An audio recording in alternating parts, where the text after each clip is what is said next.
Recently, in an answer to a question, you gave the view that by donating AIB shares, on which one had incurred a loss, to charity it would not create a loss for capital gains tax purposes. What is the position when one transfers shares to one's wife at current values, which is much lower than the original cost price of the shares? Could this loss be set against capital gains on other shares which are sold? Mr. ML, email. If anything, the situation is even more cut and dried on transfers of assets between partners. The general rules, as I mentioned when we were talking about whether giving shares now worth less than their original purchase price to charity would generate a capital loss, is that any transaction where a capital gain cannot be taxed cannot, on the flip side, generate a capital loss.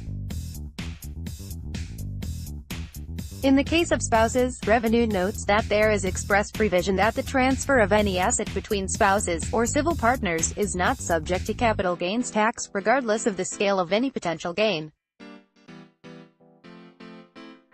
And if you can't be taxed on the gain, you can't benefit from a loss on the similar transfer. From a tax planning standpoint, therefore, there is little point in making such a transfer.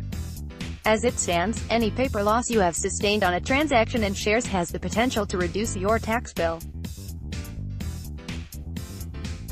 Assuming you sell the shares at a loss, you can offset that loss against capital gains elsewhere in that same year or later until it is fully offset.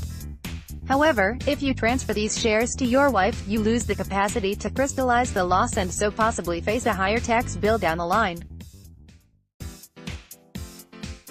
And, as a family, you could be creating another tax issue.